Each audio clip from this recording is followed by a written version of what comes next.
रायगड़ा जिलापालଙ୍କ अचानक विषम कटक गस्त गरीब बस्ती पीएमएवाई सर्भे कले शुभारंभ सीधासख लोकों पाखक पहुंचा सह तांको साथे जोड़ी हुई शासनर एक विरल तथा प्रशंसनीय प्रदर्शन करिसेंती रायगड़ जिलापाल सुश्री पारुल पटवारी।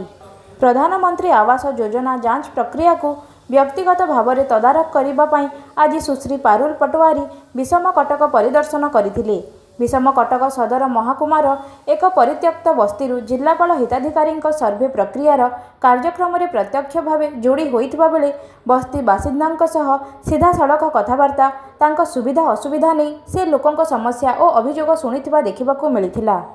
एथि पूर्वरु एभली बस्ती को प्रवेश करने को मध्य केही चिंता करि नथिबा बेले जिलापाल पारुल पटवारी एही परिदर्शन को बहु मात्रा प्रशंसा करा जाउथुबा देखिबाकू मिलिछि। तांको एही गस्त बेले श्रीमती पटवारी सानसाही स्थित जड़े भिन्नक्षम वृद्ध महिला को साक्षात करथिले जीए ददरा कोडिया रहुतुबा जानी तांको विषम कटक विभागीय सहकारी जंत्री झरणा त्रिपाठी व्यक्तिगत सहायता जोगाई अंध असहाय पाई घर खंडे तोली देथिले। एक प्रेरणादायक पदक्षेप भावे श्रीमती पाटवारी मध्य तांको प्रशासनर युव असिस्टेंट इंजीनियरंक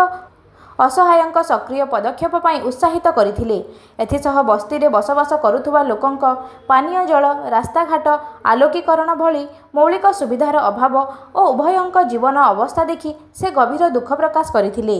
एही अवसर रे जेपरि कोनोसी योग्य आवेदनकारी एथिरु वंचित हेबे नाही पीएमएवाई योजनार पुंखानुपुंख सर्भे करबाकू जिलापाल स्थानीय गोष्ठी उन्नयन अधिकारी को निर्देश देइथिबा सूचना रहिछि। जिलापालଙ୍କ सर्भे योगदान और परिदर्शन केवल एक क्षणस्थायी आशा नुहे बरं उत्तरदायित्व एवं प्रतिक्रियाशील शासन आड़क एक परिवर्तन को सूचित करुथुबा बुद्धिजीवी महल में चर्चा हेउछि। प्रत्येक योग्य हिताधिकारी को पक्का घर जोगाइबा मान्यवर प्रधानमंत्री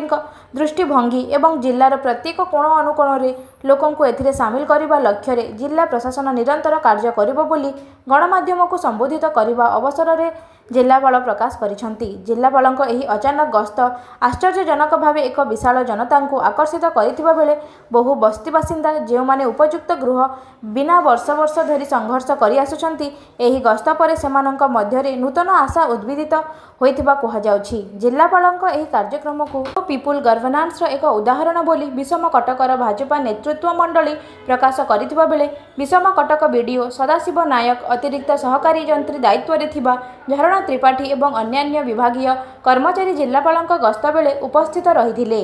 आज आमे जो एठी आसीछु सेटा हमरो विषम कटक ब्लॉक रो जो सानो साही जो हमरो अछि सेथिरे हमरो प्रधानमंत्री आवास योजना ग्रामीण रो ये सर्वेटा चली जोटा 24 जनवरी टू आरंभ होइछि। एठी हमरो बहुत लाभार्थी माने अछंती जहा मानकर एबे पंजीकरणटा चली आज सकाले जाई हमरो जेतिकी पंजीकरण होइछि सेटा मु रिव्यू कली एवं जो माँ माने आसिके तांकर पंजीकरण कराउछंती से माने सबु जानी छंती तांकर कोन डॉक्यूमेंट आनिबा को अछि से माने अछंती पाखापाखी 30टा पंजीकरण आज सकाले ठू ये साही रे होइछि। हमरो सर्वेयर माने सर्वे करूछंती एवं तांकर पंजीकरण ऑनलाइन माध्यम रे कराउछंती। तापरे हमरो जो पछरे जो घर रहिछि सेटा हम ब्लॉक एई तरफ रु से जने हमरो पूरा 100% विजुअली इम्पेयर्ड जने माँ अछंती तांको पई गोटे घर करिके तांको देई छंती सेटा मु तांको विजिट करबा पई आसीथली और इन्श्योर करबा पई कि तांकर जो एबे सरकार तरफ रु 180% रु ऊर्ध्व भिन्नक्षमता जो लोक अछंती से मानकर जो भत्ता एबे बढ़ाई देई छंती 1200 टंका रु 3500 टंका सेटा तांको मिली जाऊ सेटा पई हमें देखिबा पई टिके आसी।